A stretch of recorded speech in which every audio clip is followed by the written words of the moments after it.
Good evening. Good evening. Good evening, ma'am. Good evening. Are we waiting for anyone? I think all are here, no? Yes, Miss. All are here. Yes, ma'am. Shall we continue? It's a Yes, long Miss. scene which Yes, ma'am. actually we have to, you know, try and cover maximum portion.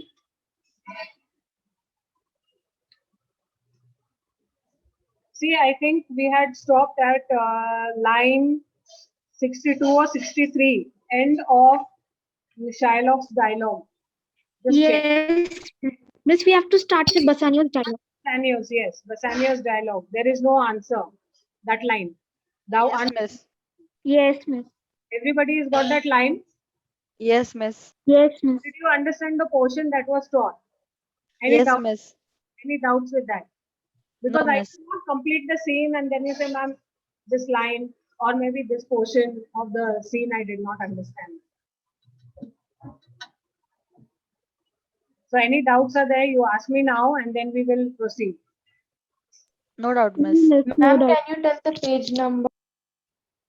Actually, I have a different publication. So that is why I'm telling you the line. Miss, the page number is 79. 79. Okay, Sharanya, just check. Sharanya, got the line? Bassanio's dialogue at line 65. There is no excuse, thou unfeeling man.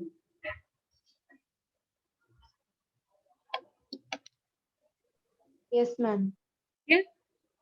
So, Bassanio says, there is no answer, thou unfeeling man, to excuse the current of their cruelty. So, Bassanio says that, this is not the answer, the way that you will answer. We are asking you to show some kind of mercy towards Antonio. But this is not just because you don't, the examples that he has quoted before, that he says that if you don't like a gaping pig, does that person, he doesn't have a reason. Or maybe even if he hears, the bagpipe, the cat hears the bagpipe, doesn't like it. So there is no specific reason. But Bassanio is not satisfied with the answer that Shylock gives. So he says, no, I'm not happy. This is not the way that you should have answered. You are an unfeeling man. You don't have any kind of sympathy or compassion, or you don't have any feelings, in fact, for what Antonio is actually going through. To excuse the current of their cruelty. So he says that you are heartless, you are merciless, and you are, your actions are also like that. You don't want to show any kind of mercy. Shylock, I'm not bound to please thee with my answer. So see the arrogance of Shylock. He says, no, see, it's up to you. If you're not happy with my answer, I can't help it. I'm not bound, I'm not, tied down, or, I'm not supposed to please you with my answer. That was not my objective. I just wanted to give you a reason that there is no specific reason why a person may like something or he may dislike. Bassanio, do all men kill the things they do not love?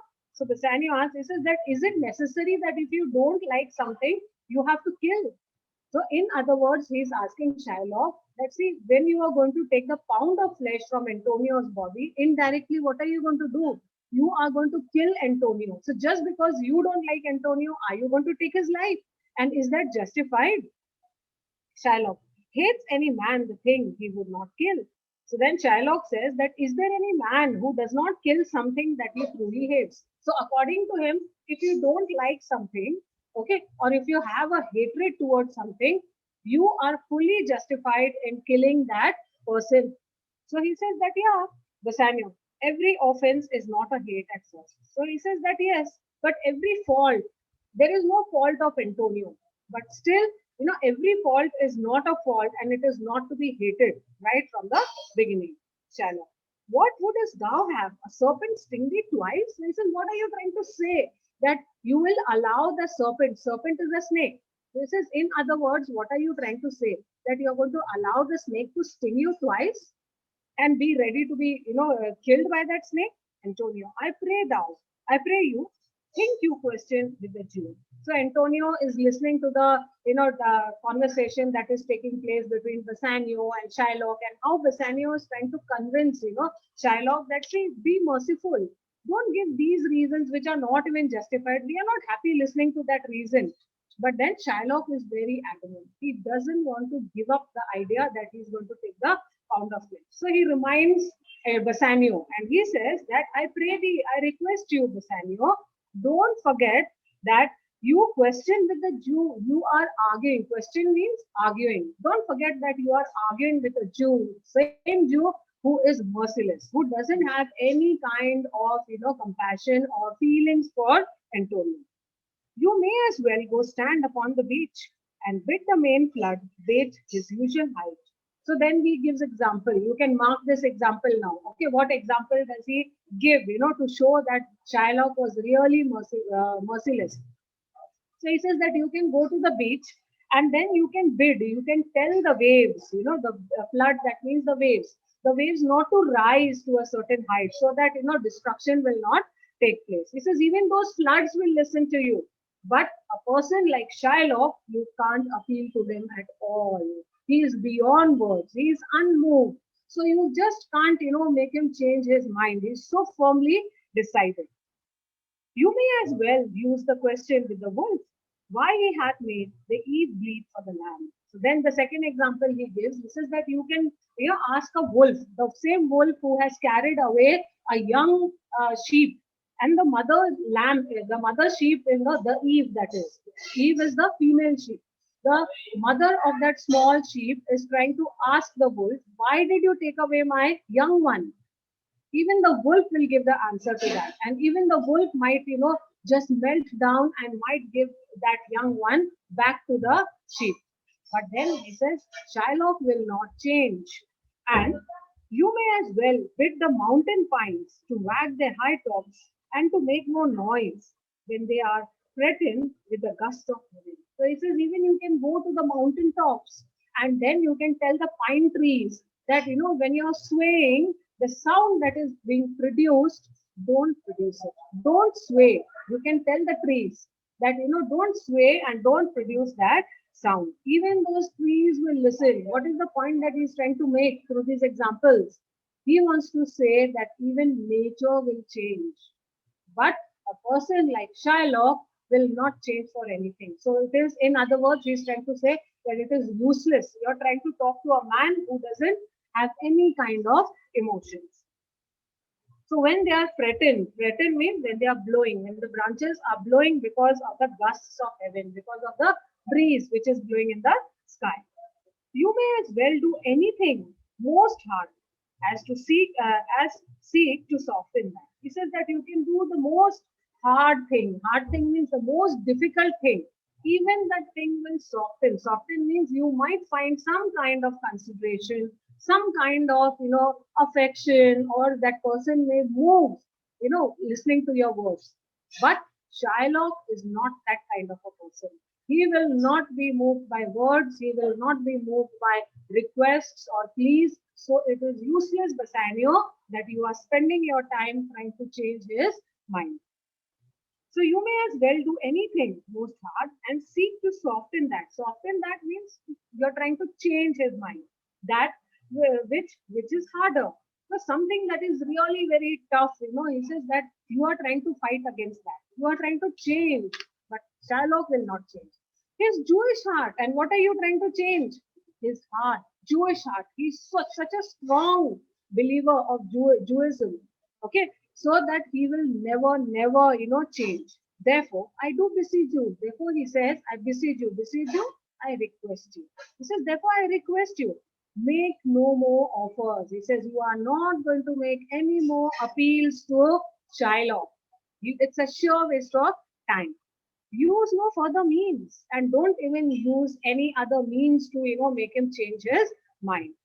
But with all the brief and plain conveniency, let me have judgment and the Jew his will. So he says, but with all the brief and plain consistency means he says that in simple terms, he says, allow me to have justice, the judgment. Whatever judgment has been passed, if I have to be put to death, it is acceptable to me.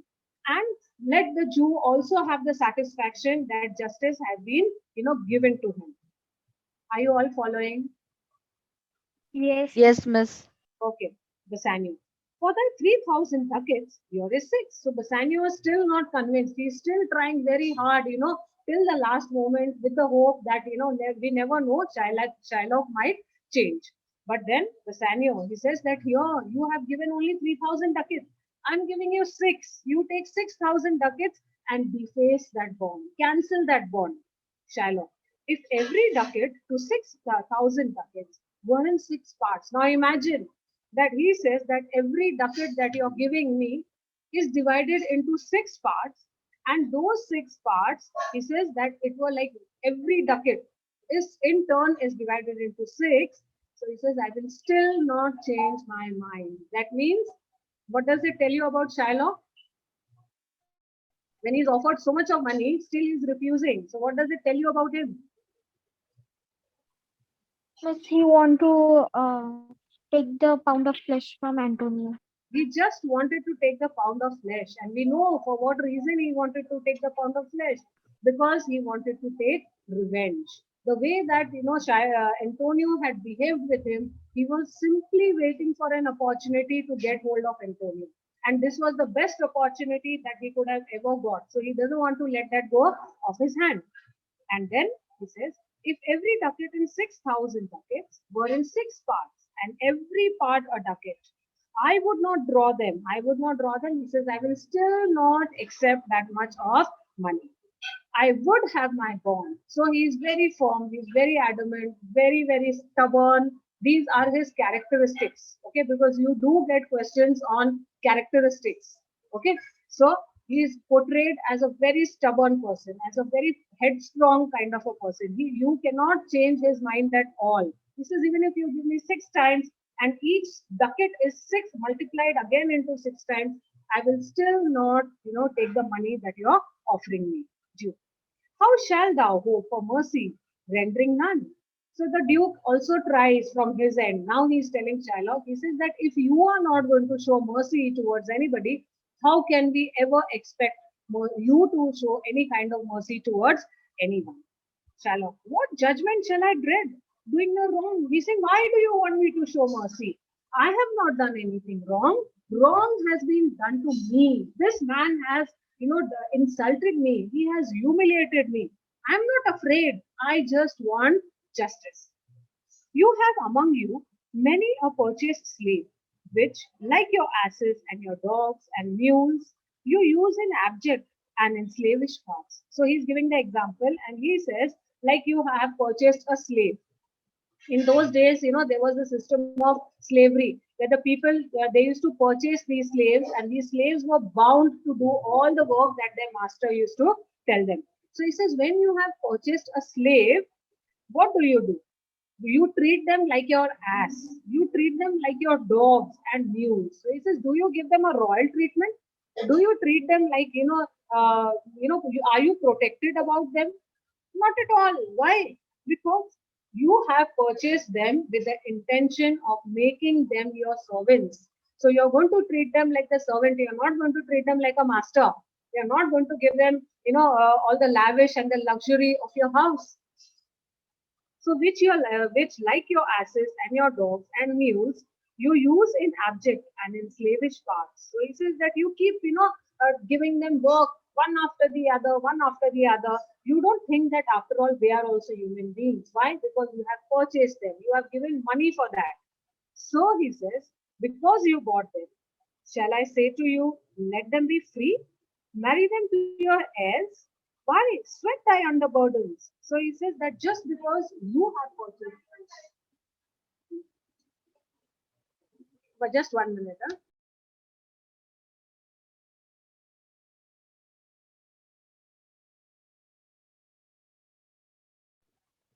Okay. So he says, because you bought them, shall I say to you, let them be free? Marry them to your heirs? Why sweat they under burdens?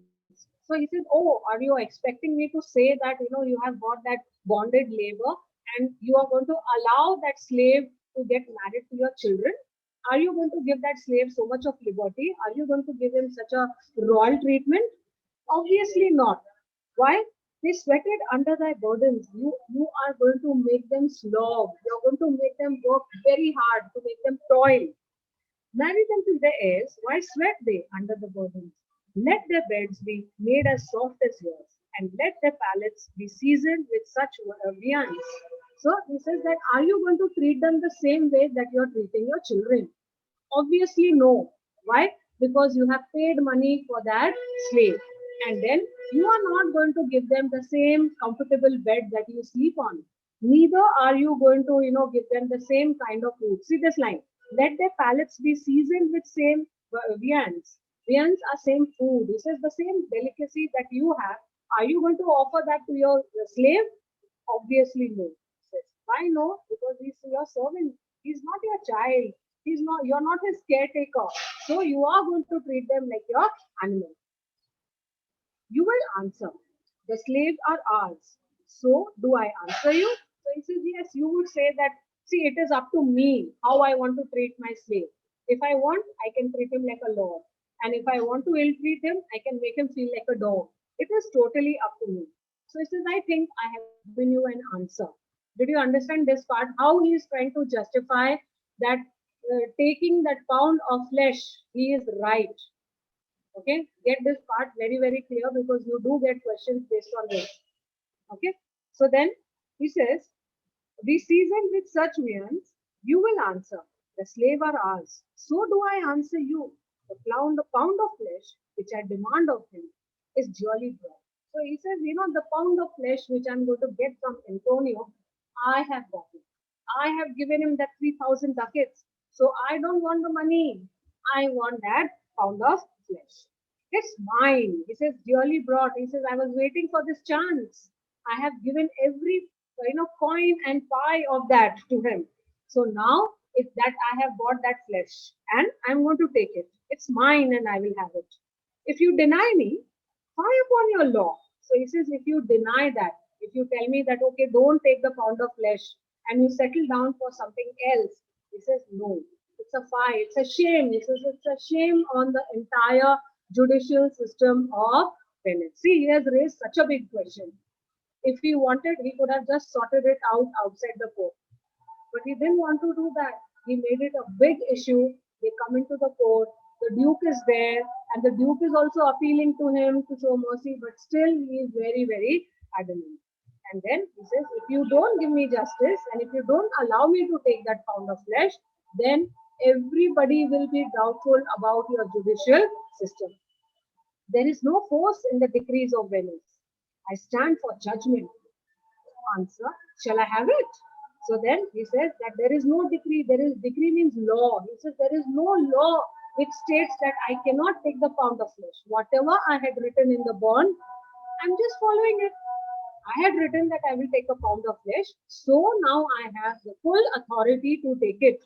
I don't need to be merciful and I don't need people to convince me to change my mind. I stand for judgment. He says, I want judgment. I want justice. Shall I have it?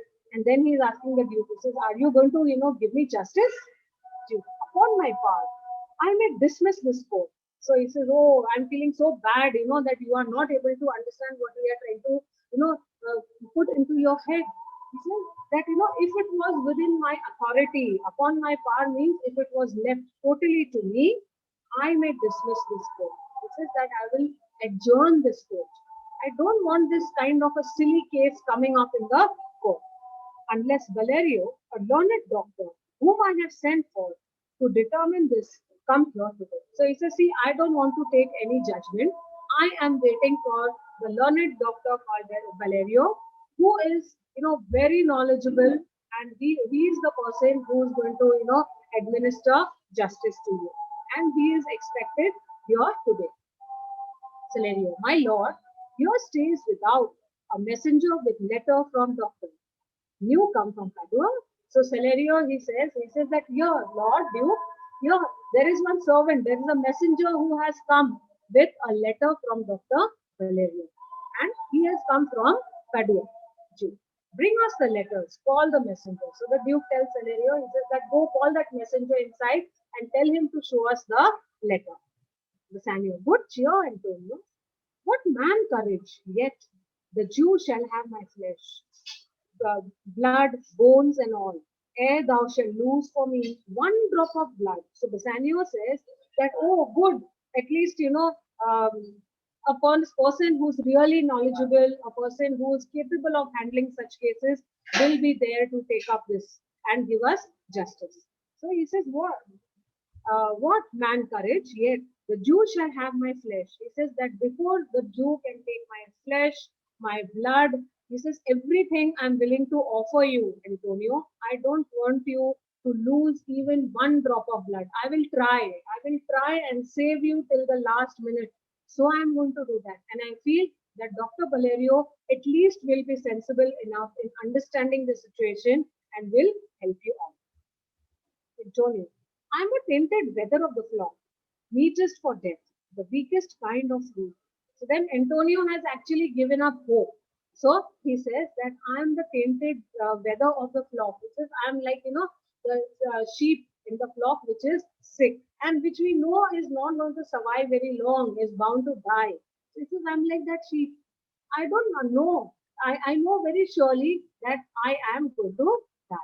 Meatest for death, the weakest kind of fruit. So even the fruit, which is rotten, how long can it survive on the tree? After some time, it will fall to the ground. So he says, I'm like that sick sheep, or I'm like that rotten fruit, which is going to droppest earliest to the ground. And so like me. So you see, he's giving two examples to show that he was weaker and he is mentally prepared to die. So he says, see, just as the fruit which is rotten will not be on the tree for a very long time and it will fall to the ground. Similarly, he says, I'm like that sick sheep. I know I have to give him that pound of flesh, so I'm ready to face my death. You cannot better be employed, Bassanio, than to live still and write my epitaph. So he says, I have one task for you, Bassanio, and that is the best task that I can ever assign to you. He says that when I die, you are going to write my epitaph. Epitaph is the inscription that is written on the grave, if you have seen. Okay, there is a stone, and on that stone, there are few lines written in remembrance of that person. Yes or no? Have you noticed it? In the uh, Yes, miss. in the cemetery. Okay, you will find it in the cemetery. So he says that you are going to write my epitaph. That is the reason why I have called you. You should see how I have died for our friendship, and then you are going to write a few lines in my remembrance.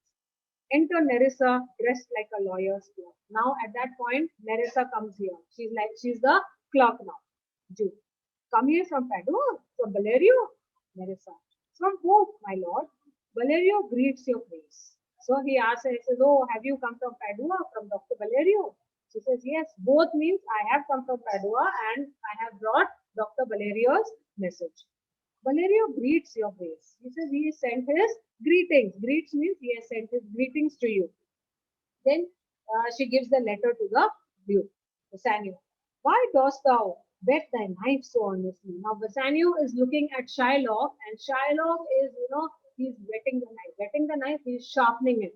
Okay. So he asks him, he says, why are you sharpening that knife, Shylock? To cut the forfeiture from that bankrupt there. So he says, what else? I want to take that pound of flesh from that bankrupt. Who's referred to bankrupt over here? Antonio. Antonio. Antonio. So he says, I'm going to take that pound of flesh from Antonio, Graciano. Not on thy soul, but on thy soul. So he says, yes, you can take the pound of flesh. Not on thy soul. He says, not soul. See over here, there is a pun, soul and soul. He says that it is not on the sole of your shoe. You cannot take that. Don't sharpen it on your soul. Sharpen it on your soul. Sharpen your knife on your very heart, harsh Jew, cruel Jew. Thou makest thy knife keen, but no metal can. So he says, even though you are trying to sharpen the knife and make it very, very sharp, he says, but still there is no metal which can. No, not the hangman's axe bear half the keenness of thy sharp envy. He says that, you are so envious, you are so jealous that even the sharpness of this knife is faint before it. Or even the hangman's axe. The hangman, the person who is responsible to, hang a person. So he says the axe that the person has is very, very sharp.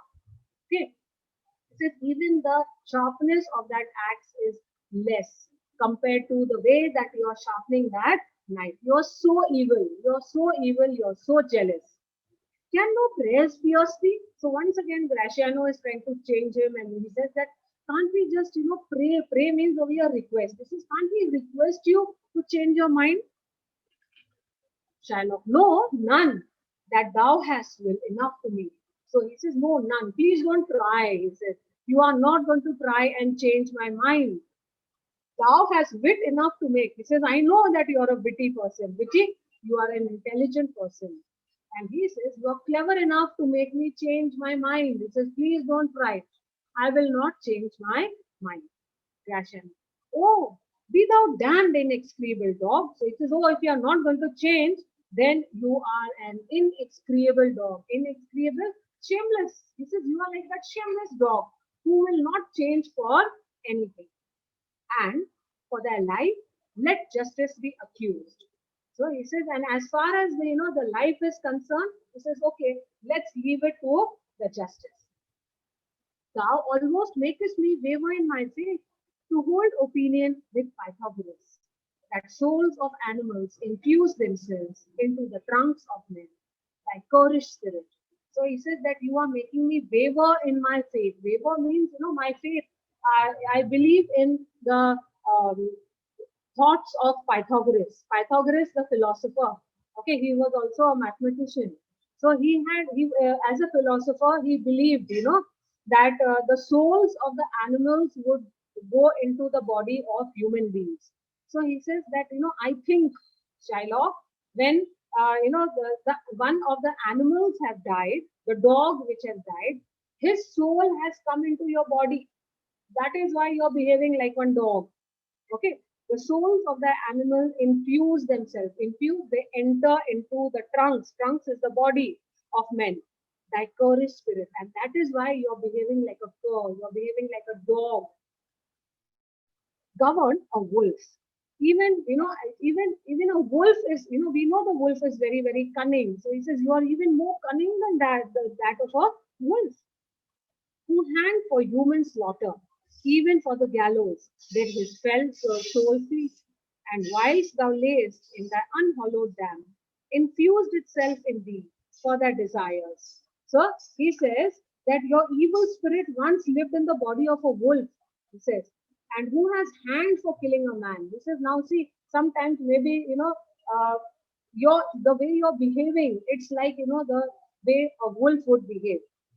When he was hanged, his wild soul escaped. So he says that when that wolf was hanged, his soul escaped and it has come into your body. So you're behaving more like an animal rather than an human being. His wild soul escaped directly from his body uh, of, of your unholy mother and entered into you when you were still unborn. So that soul came into your mother's womb, and that is how you were born like an animal. Everybody is appealing to you. Why he's so, Graciano is getting so impatient. He's losing patience with Shylock and he's trying to compare him to a dog. He's comparing him to a wolf and all. He says, see, he says, you are behaving like an animal. And then you are still unborn. For all your desires are wolf.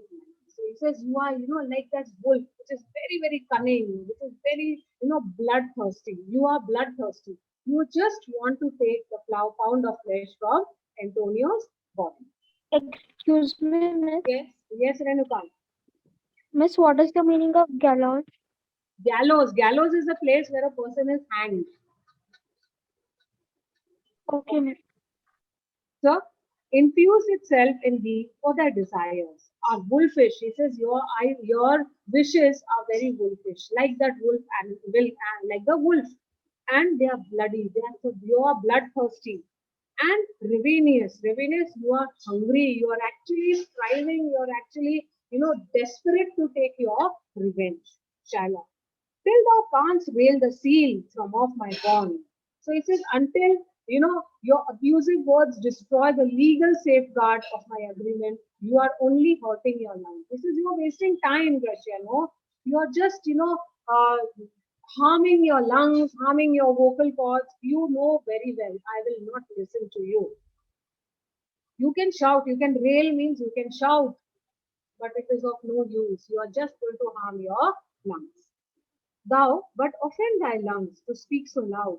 Repair thy wit, good youth, or it will fall to cureless ruin and stand here for law. So he says that stop shouting. Don't get so carried away. He says that you are going to ruin yourself. Rather, he says just calm down because I am here to take justice and I will not listen to anything. Yeah. Duke. This letter from Valerio doth commend a young and learned doctor to our court. Where is he? So the Duke has opened the letter which Nerissa has actually brought over there. And Nerissa, of course, don't forget that she is disguised. Okay, her husband is standing there right in front, but he does not recognize her because she is dressed as a clerk over here. And when she gives the letter, then the Duke reads and he says, "Oh, according to this letter, Valerio is not going to conduct this case. He is sending another learned person, another doctor, to the court. And so, where is he? Nerissa. He attended here hard by. So, he says, Nerissa says that, oh, he is here only, he is waiting to know your answer. To know your answer, he wants to know whether you are giving him that authority to conduct that case or no.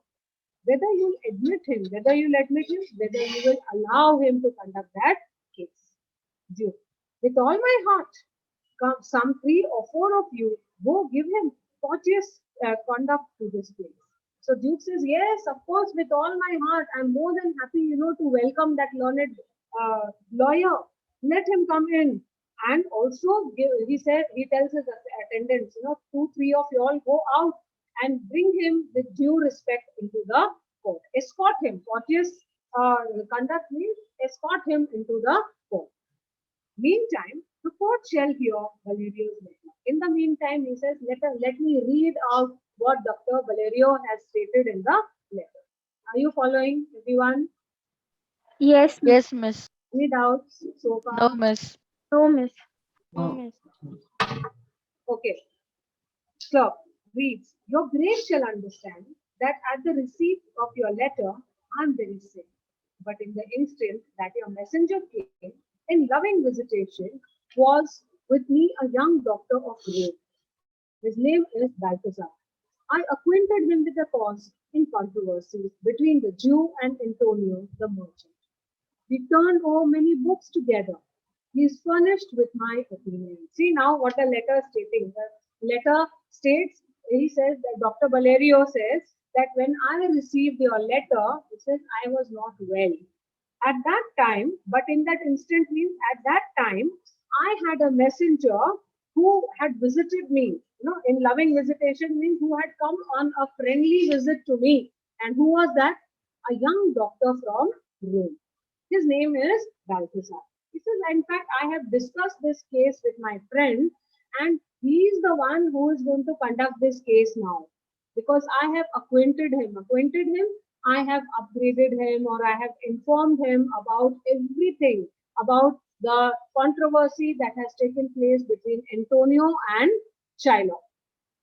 We turned over many books. Turned over many books means we have referred to many books of law, to come to a conclusion before we give the verdict. He is furnished with my opinion. So he says, I'm not there, but I have consulted him, and he is the one who is going to give the justice now. With my opinion, which bettered with his own learning. Bettered, he says that in fact, he is very learned. It has improved his own learning. The greatness whereof I cannot enough commend. It says that this doctor from Rome called Balthazar, he is such a learned doctor. He says, I cannot deny this fact. Very, very knowledgeable, and he is the right person to handle this case. So, with his own learning, the greatness whereof I cannot enough comment, comes with him at my importunity to fill your grace's request in my stead. So he says he's so knowledgeable, and I had acquainted him with the case. I had informed him everything. So he says that in fact, I have requested him to go on my behalf to the court and administer justice. I beseech you, he says, I request you, let his lack of years be no impediment. So he says, if you look at this young lawyer, he is very young. So don't look at his age. He is very, very knowledgeable. Impediment means some kind of hindrance or an obstacle.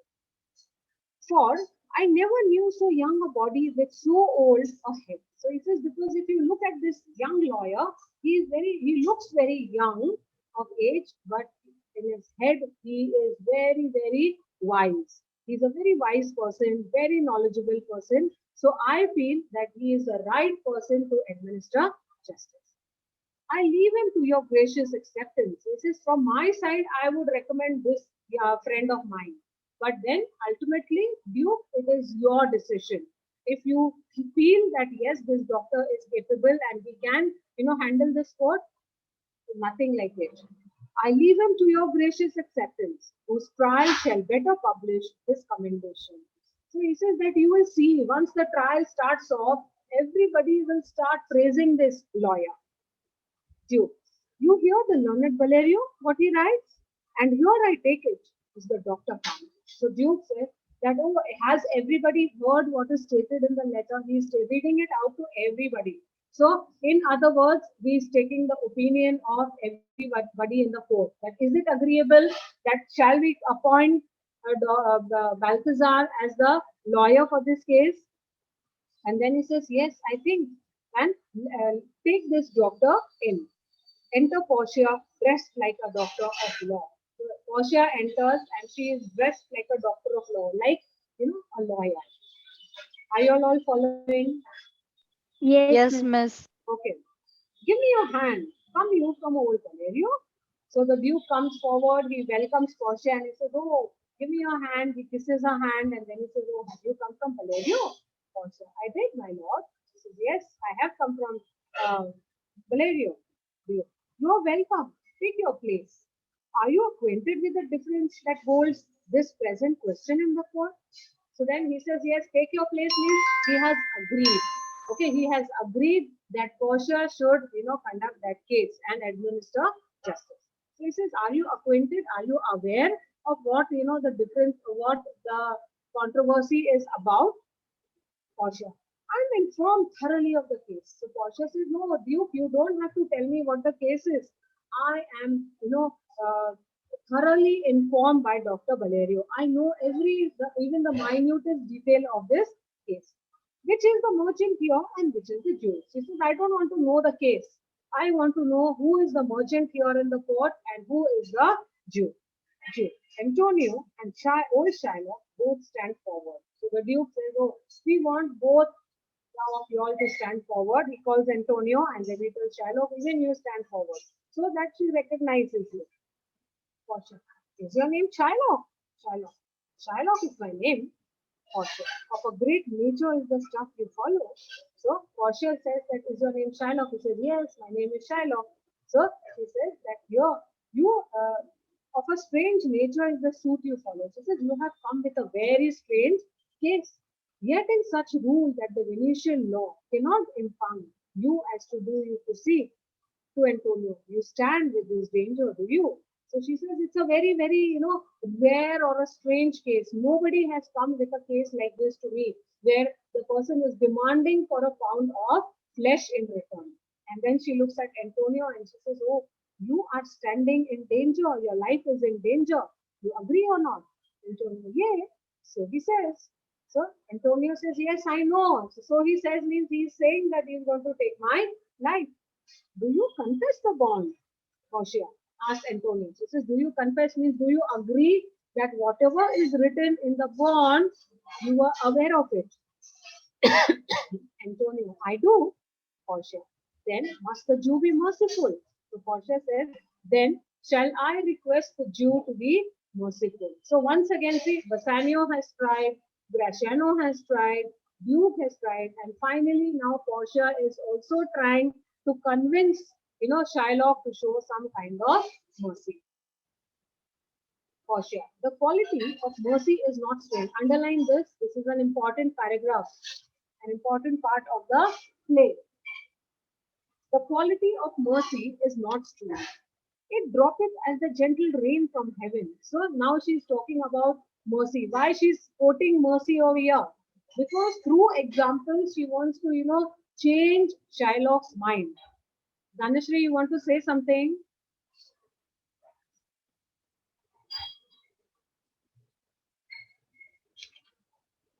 Dhanashri? No. Okay, fine. So the quality of mercy is not strained.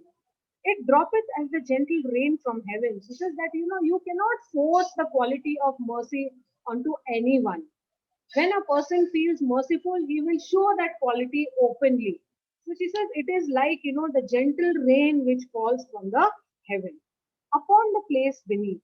It is twice blessed. Now she's talking about the positive quality of mercy. She said, it is twice blessed. How twice? It blesses him that gives and him that receives. How is it twice blessed? The person who is, uh, giving mercy is blessed, and also the person who's receiving mercy is blessed. So that is how it is twice blessed. It's mightiest in the mightiest. It is one of the strongest quality that a person can ever have. It becomes the throne monarch better than his crown. So she says that even a crown, it is even more powerful than the monarch, than the ruler. The throne monarch better than his crown. His scepter shows the force of temporal power. His scepter is the rod or the stick which the emperor holds. Okay, now this scepter is symbolic. It stands for authority. It is, to convey to the public that, see, I am the boss here, I am the king here, and whatever I say, that is the final decision. So he says that mercy is beyond the monarch also, it is beyond that scepter. If a person shows mercy, he is, being very, very good. If even higher, his stature is even higher than that of the king.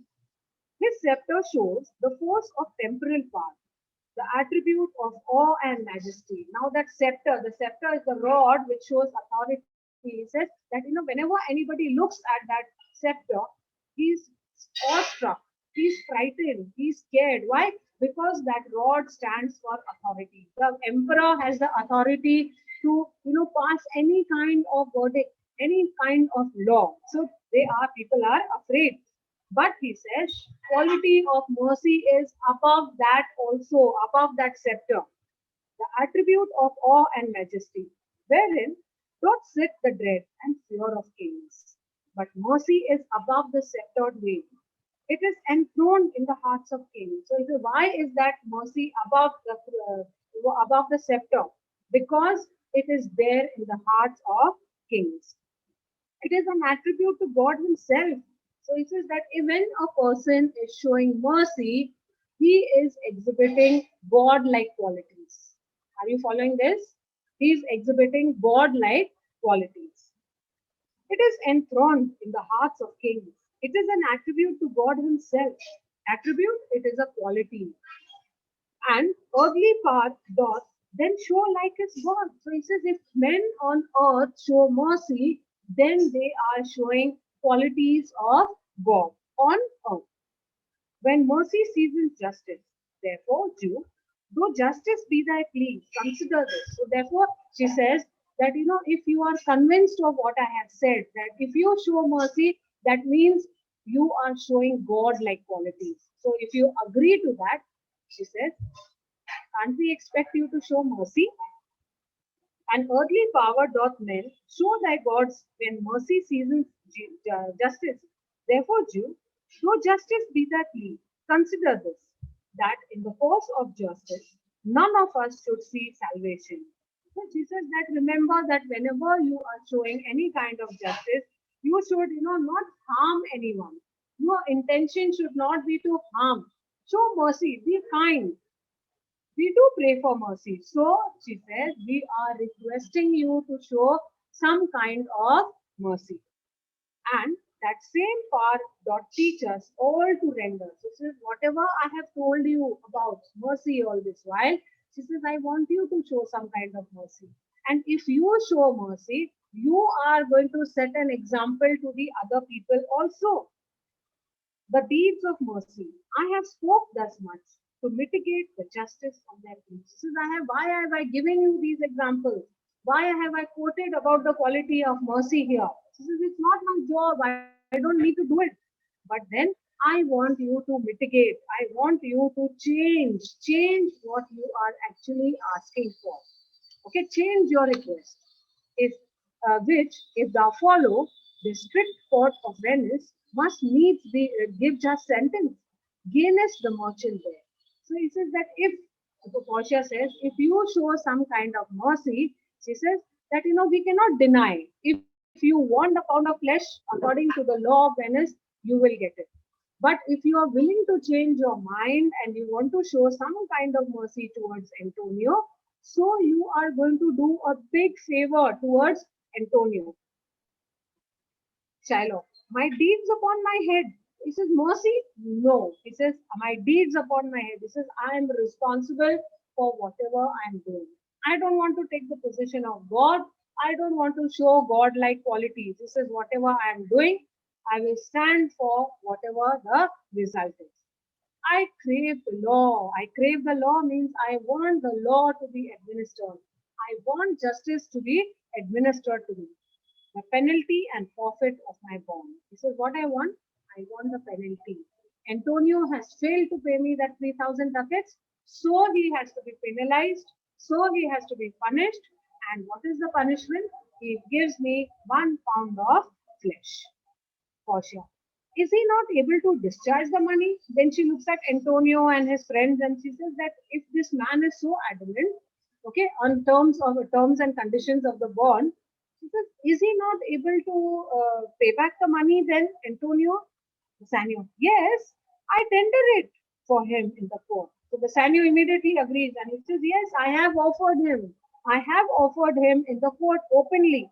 Yea, twice the sum. He says, yes, not that amount, but I have double that amount and I have offered him. But he has still refused it.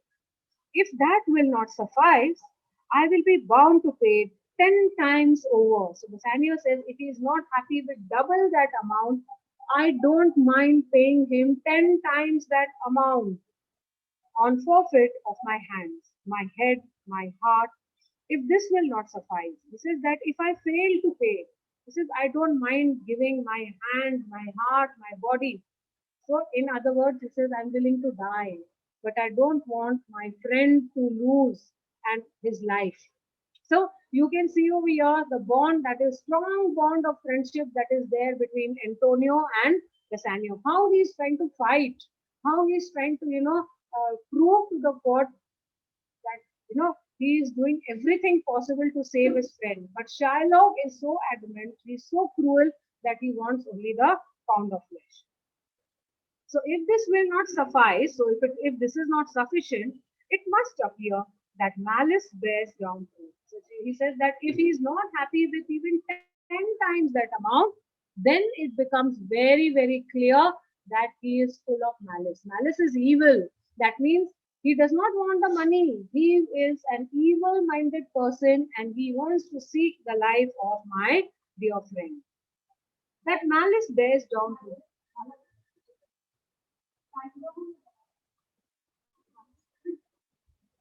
That malice bears down truth. And I beseech you, I request you, rest once the law to your authority. So he says, Bassanio is appealing to Portia and he says, rest means, he says, twist the law, change it in such a way that, my dear friend doesn't lose his life.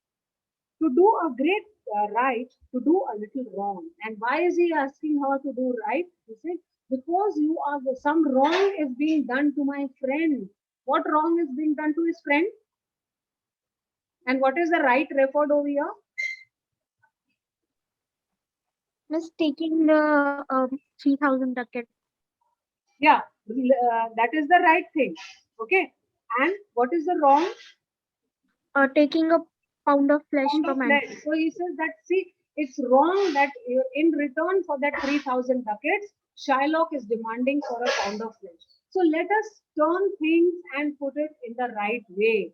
So, and curb this cruel devil of his will. And curb this means we can control this devil of taking the pound of flesh from my Antonio's body.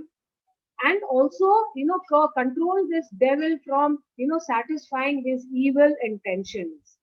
Portia. It must not be. There is no power in Venice. So Portia says very, very clearly. She says, no, Bassanio, I cannot change any law. I cannot amend any of the laws. I don't have the power to do that. Can alter a decree established, can alter, can change the law. It will be recorded as a precedent. Why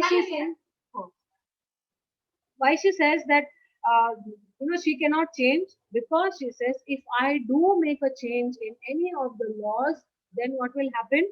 Then it will become like an example, it will become a precedent. Every merchant who comes to the court with some or the other case will be quoting this case, how dishonesty was involved in that. So she says, no, I don't have the authority to change anything. Will be recorded as a precedent, and many an error, it will become the biggest error that the judicial system of Venice will have. And many an error by the same example. Many of the people will be quoting that same example, and they will take advantage of that. Will rush into the state. It cannot be. So she says, no, I cannot change any law. I cannot amend any law. Shylock. A Daniel come to judgment. Yay, a Daniel. Now Shylock is so happy when he hears Portia, and the way Portia is saying, that, no, I cannot change. I will not change any of the rules and regulations and the laws of Venice. So he's very happy. Now here, Daniel is a reference to the Bible, a character from the Bible, who was, the King Daniel. He was known to be a very wise man. Okay, and he was known for imparting justice. He is like quoted like an example from the Bible. So he is addressing Portia as Daniel. He says, oh, you're a Daniel. You are the most wisest person I have met. Yea, a Daniel. Oh, wise young judge. How do I honor you? So he says, oh, I'm full of respect for you, you judge over here. Portia, I pray you, let me look upon the bond. So then Portia says, I request you, Shylock, let me see what is stated in the bond. Shylock, here it's most revered doctor, here it is. So Shylock gives that paper to Portia, and he says, here it is, revered. He's referring to Portia as respectable. He says, oh, respected lawyer, take this and read what I have written in the bond. Okay, clear so far? Understood? Yes, miss.